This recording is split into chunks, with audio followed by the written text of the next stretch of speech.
Et rebonjour et re-bienvenue dans ce test, cette conclusion à propos de Samplitude de Pro Resamplitude. X. Ouais, voilà. Pro X2. Pro X2, exactement. Ouais. Donc, moi je te propose de commencer par les choses positives. Ouais, tout à fait. N'est-ce pas? Bah ouais, parce qu'il y en a. Il y en a. Il y a ce qui fait que Samplitude et Samplitude depuis le début, c'est les objets audio. C'est juste, je le dis vraiment, c'est fabuleux. Ça change toute la vision qu'on peut avoir. De la production musicale. Voilà. Et pas que musicale, hein, je pense que pour tout, c'est absolument génial. Pour du son à l'image, à mon avis, parfait quoi. Surtout qu'il y a des outils de restauration dans le soft. Bah, c'est vrai que ça existe depuis des années, effectivement, cette fonction-là, mais ça a été repris par certains, mais pas aussi complet, pas aussi bien. Ouais, voilà. Et ça reste quand même une grande force de Samplitude pour nous. Bon, après, je comprends peut-être que certains ne s'en soient pas plus inspirés, parce qu'à mon avis, ça demande vraiment de repenser tout le logiciel audio. En fait, oui, on a une approche objet et beaucoup moins linéaire, et je pense que ça demande de tout repenser vraiment. Voilà, donc les objets audio, les plugins de traitement, notamment les outils de restauration. Et les plugins de traitement d'effets en général. Qui sont loin d'être un gadget. Alors les outils de restauration, hein, vous notez qu'ils ne sont que dans la version Pro X2 Suite. Ils sont pas dans la Pro X2 tout court. Hein. Qui coûte 200 € de plus, c'est ça les prix. En gros, c'est 400 € la version de base et 600 la version Suite. Voilà. Autrefois, à sa sortie, la Pro X2, c'était 1000 € la grosse version et 500 la petite. Je pense qu'ils en ont pas vendu beaucoup. Et donc, ils se ravisent pour être un peu plus agressifs vis-à-vis de leurs compétiteurs. Et donc, la troisième chose qu'on a bien aimé, c'est aussi le tracé Comparison X. Ouais, ça c'est une super idée, c'est pareil. Alors pour le coup, ça coûte pas cher à faire, ça pourrait être fait dans tous les séquenceurs. Entre ça et le fait de pouvoir afficher une édition spectrale, c'est un peu mieux que d'avoir des bêtes formes d'ondes, parce que les formes d'ondes, souvent, oui, certes, c'est bien pour voir les transitoires, mais quand on n'a pas spécialement de transitoire qui ressort de la forme d'onde, ça sert juste à pas grand chose. C'est de l'info en plus qui prend pas plus de place, donc puis en plus c'est joli. Donc, c'est bien. Franchement, il n'y a rien à dire, c'est vraiment une super nouveauté. Les faders VCA. Voilà, les faders VCA, c'est une bonne arrivée, c'est très pratique pour le mixage. Encore une fois, c'est quelque chose qu'on voudrait voir partout et c'est une bonne addition à la Samplitude. Le côté que le soft est malgré tout ultra complet, c'est-à-dire il n'y a rien que Samplitude, on s'est pas attardé dessus. Il y a déjà eu des tests en plus de Samplitude sur Audiophondine, mais il y a un éditeur de partition. On sent, oui, c'est un logiciel qui a de la bouteille, qui a quelques années. Et effectivement, au fil des années, il s'est vraiment enrichi. Et maintenant, il manque plus grand-chose. En fait. Il y a un éditeur de pitch avec préservation des formants, il y a des outils pour faire du comping de pistes. Globalement, c'est plutôt très bien de ce côté-là, même si encore une fois moi je préférais voir Mélodine intégrée, parce que Elastic Pro m'a jamais, l'algo Elastic ne m'a jamais très convaincu, mais bon, ceci dit, faudrait que je réessaye parce que ça a peut-être bien progressé. Et puis a priori ça reste quand même stable. C'est vrai que moi j'ai eu un plantage une fois, je sais plus pourquoi. C'est vrai que les utilisateurs, en tout cas nous on l'a utilisé que quelques jours et ça s'est bien passé. C'est vrai que les utilisateurs, en tout cas dans les forums et tout ça, on voit qu'il y a des bons retours à ce niveau-là. Oui, voilà. Et a priori, quand on fait, en plus, moi j'ai installé sur mon PC domestique chez moi, donc il n'y a pas que, il n'y a pas que juste un disque dur fait pour faire de la musique. Il y a plein d'autres programmes. Donc voilà. En tout cas, elle a une réputation de grande stabilité. On peut le bourriner, ça tourne. Je n'en doute pas. Bon, les défauts maintenant. Voilà les défauts. Les défauts, moi en tout cas c'est l'ergonomie. Je ne parle pas, là c'est vraiment pas des questions de goût et de couleur, c'est-à-dire autant ce qui fait qu'on préfère un Pro Tools, un Cubase ou un Logic et tout, parfois c'est très subjectif. Là ce que je vous ai montré tout à l'heure à l'écran, c'est pas subjectif, c'est juste qu'on ne comprend rien et qu'à un moment je me demande s'il y a vraiment un mec qui utilise ces trucs et qui apporte un regard critique sur ce qui est fait. C'est vraiment... C'est vrai qu'entre la traduction parfois un petit peu approximative, le coup tu cliques sur une case, ça en clique une autre. Je dois dire, la traduction, connaissant les softs de Magix, c'est pas la pire qu'on ait, parce que il y a des softs, c'est royalement Google Trad, du début à la fin, mais même sur la boîte, encore plus mieux. Mais non, là c'est pas la pire qu'on ait eue, mais c'est vrai qu'il y a des pains. Donc c'est pareil, Magix, hein, si vous voulez des gens qui sont traducteurs et qui sont spécialisés dans l'audio, moi on en connaît. N'hésitez pas, demandez-nous. Hein. Votre soft paraîtra beaucoup plus professionnel après. Exactement. Tout comme il paraîtra plus professionnel si vous faites des petits updates sur le moteur graphique aussi. Ouais, exactement. C'est vrai que c'est pas hyper gênant hein, d'un point de vue. C'est vrai qu'on fait de la musique, le moteur graphique c'est pas forcément ce qu'il y a de plus gênant, c'est vrai, mais malgré tout ça donne quand même une sensation de produits mal finis, quoi. Je sais pas comment vous dire. Ou de trucs vieux, c'est-à-dire on essaye de vendre un update. L'update est vendu, je crois, à 200 €, je crois, pour la production. C'est le genre de nouveauté qu'on aimerait voir. Surtout que la concurrence le fait. FL Studio est en train de passer au tout vectoriel. On est passé au vectoriel aussi, pas tout vectoriel, mais au vectoriel aussi chez Steinberg. Et même chez Samplitude, chez Studio One, on voit ça. Voilà, tout le monde... il y a évidemment la petite refonte esthétique qui fait plaisir, mais voilà, avoir l'impression que le soft est fluide à ce niveau-là. Pareil, il y a des librairies qui existent qui permettent de tirer parti des cartes graphiques. À peu près tous les développeurs s'y mettent. Voilà.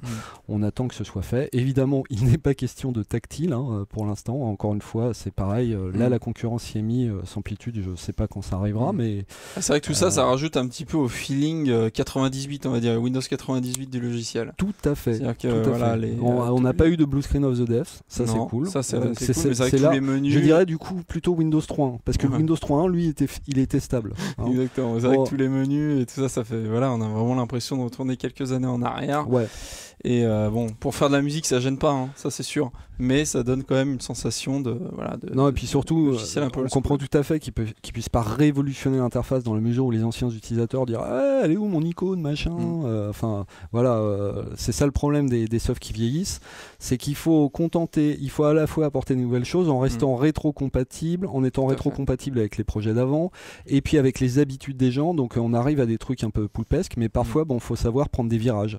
Apple est champion là-dedans hein. Ils l'ont fait avec Final Cut, ils ont mis l'ancien Final Cut à la poubelle, ils ont tout recodé et puis ils ont tout changé l'interface et bien finalement il y a plein de gens qui sont contents quand même maintenant. Je pense que malgré tout parfois il faut le faire hein. Mais bon, voilà, ça, c'est mon avis personnel, mais tous l'ont fait hein. Steinberg à un moment l'a fait hein. Quand on est passé à Cubase SX, oui ils ont pris le code des versions précédentes, ils ont dû récupérer un peu du code, mais ils ont quand même foutu à la poubelle l'essentiel pour recoder un truc, repartir sur des nouvelles bases, et c'est bien. Il faut le faire de temps en temps. Même sur AF on l'a fait avec la V4. c'est dire. Voilà, et puis on le refera. Donc les instruments virtuels. Oui, moi j'ai trouvé. On vous a pas parlé d'indépendance. Il y a un test sur AF d'indépendance. C'est pour ça qu'on n'en a pas trop. On s'est pas trop attardé dessus. Alors indépendance, donc faut savoir qu'il concerne que la Pro Suite qui est à 600 balles. Vous l'avez pas dans la version à 400 balles. Dans la version à 400 balles, les instruments qui nous sont proposés, c'est pas dégueulasse, mais franchement c'est pas inoubliable.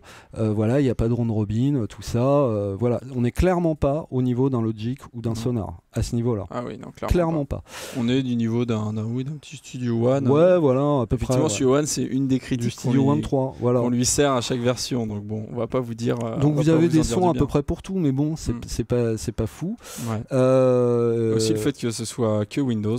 Parce que je suis désolé, mais dès qu'il y a un logiciel Mac Only qui sort, dans les mois on met Mac Only, là cette fois-ci c'est Windows Only. Oui, voilà. Et je trouve ça un petit peu. Alors même si effectivement ça se comprend, hein, tout le monde y va à reculons maintenant sur la plateforme Mac, hein, chez les éditeurs de séquenceurs. Je me permets juste de rouvrir une parenthèse car tu as fermé un peu vite la parenthèse sur les instruments. Juste pour vous dire un mot sur Indépendance. Indépendance, c'est un sampler, une grosse bête avec des samples fournis par Yellow Tools qui est un excellent éditeur de samples a priori. Mais c'est quand même c'est un produit qui date, je crois, c'est quoi, c'est 2008 ou un truc comme ça, enfin c'est assez vieux. C'est pareil, c'est une ergonomie assez datée. Et surtout, pour vous donner une idée, oui certes il y a 70 Go de samples, j'allais dire comme chez beaucoup en face, hein. Mais surtout voilà, c'est un sampler qui ne fait pas de scripting, c'est-à-dire il y a plein de possibilités de traitement, mais c'est un sampler à l'ancienne. Donc c'est certainement pas, ne pensez pas acheter Indépendance en ayant un alter ego de Contact ou même de Allion ou du VI ou du Mac 5. On est carrément pas dans ce délire là. parce qu'il n'y a pas de scripting. Donc voilà. Donc pour ceux qui veulent la Pro Suite, voilà, je vous dis pas qu'Indépendant c'est pourri, hein, loin de là. Il y a des bons samples et tout dedans, mais bon, non, ça vous remplacera pas un contact sur plein de trucs. Donc pardon, on revient. Donc voilà, donc on a parlé du fait que ce soit que compatible Windows. Moi, ça me fait penser à, voilà, je sais plus, c'était il y a une petite dizaine d'années, j'ai changé, j'étais un utilisateur Windows et je suis passé au Mac, et c'est vrai que j'étais bien content quand même de retrouver mon bon vieux Cubase quand j'ai switché. Oui, c'est bien. Et c'est vrai que ça reste quand même un argument, effectivement. Et c'est vrai que moi, indéniable. même moi, c'est un argument que je passe. Je suis à moitié sous PC ou Mac. Hein. J'ai un portable Mac et un ordi PC. Et j'aime bien avoir un soft que je puisse utiliser sur les deux avec la même interface. Exactement. Donc ça reste un point négatif. La gestion de l'OMF aussi, voilà, on n'en a pas trop parlé pendant la vidéo. On n'en a pas trop parlé.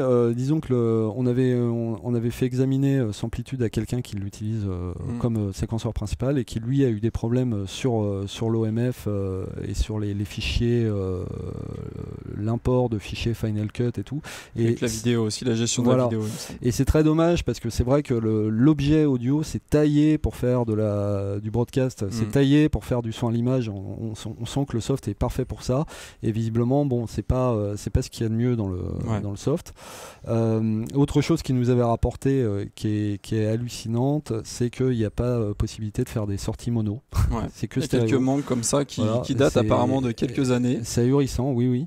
Et visiblement, c'est réclamé à corps et à cri par les utilisateurs, alors que chez Magix, ça ne semble pas réagir. On nous a parlé aussi du duplicate track et du Take Manager, qui n'est pas aussi efficace qu'il le voudrait. Ouais. Et puis pour finir, voilà, un dernier point que vous aurez deviné, c'est que c'est pas forcément un logiciel qu'on conseille aux débutants.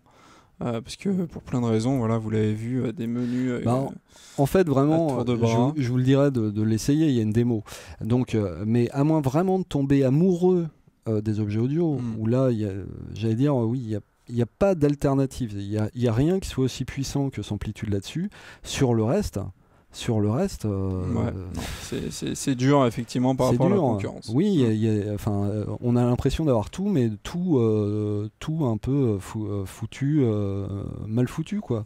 Et donc même pour un pro, c'est-à-dire un pro pourra comprendre certaines logiques, mais j'allais dire voilà, quand on coche une case et que c'est la case d'à côté qui se coche, même si ça a une raison, je suis désolé, pro ou amateur, c'est con.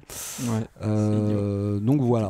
Alors tout ça nous amène à la note. Alors à la note, avant je dis juste pour ceux qui avaient Samplitude, est-ce que ça vaut le coup de faire l'update à 200 balles? Moi je trouve oui, parce que vous avez les VCA, parce que après à vous de voir, regardez la vidéo qu'on a faite, voilà, regardez les VCA, regardez effectivement les sorties multiples.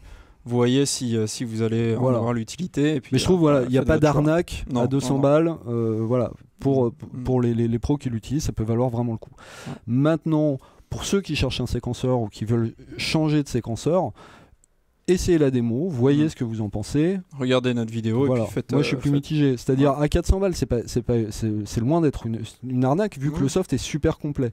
Seulement le problème c'est qu'en face il y a d'autres softs super complets, voire même certaines choses mieux, plus complets et qui font les choses mieux. Donc c'est vraiment, ça tient vraiment au rapport à ce concept de G-Audio. Exactement. Voilà. Donc la note, on a donné 3 sur 5. 3 étoiles sur 5. Voilà. Qui est, voilà, bon, on a hésité, hein. On s'est dit 2,5, 3. Et on s'est dit 2,5, c'est vraiment trop sévère parce qu'il y a des trucs géniaux dans le soft. Oui, voilà, malgré tout, c'est un soft qui a apporté plein de choses et qui garde d'ailleurs ces choses encore assez originales et qui le démarque bien de la concurrence. Donc voilà, c'est pour ça qu'on a donné un 3. On aimerait en tout cas que Magix se bouge vraiment le cul parce que pour faire de Samplitude ce qui mérite d'être, parce que il y a beaucoup de Magix est très actif sur les softs d'entrée de gamme, les trucs vidéo, MP3, tout ça, machin, le multimédia qu'on vend dans les rayons de Carrefour. Et il s'agit pas du tout de leur reprocher, hein, ça fait rentrer de l'argent, mais on aimerait bien sentir le même dynamisme derrière Samplitude. Tout à fait. Voilà. Tout à fait. Donc on espère que vous avez aimé cette vidéo. N'hésitez pas à vous abonner toujours à notre channel en français ou en anglais aussi, hein, vous pouvez, on n'est pas voilà, on va pas vous faire la gueule si vous abonnez aussi au channel anglais. Et puis on vous dit à très bientôt, voire à la semaine prochaine pour le test d'une autre stan. Voilà. Tout à fait. On garde le secret. Allez, salut, ciao. Ciao.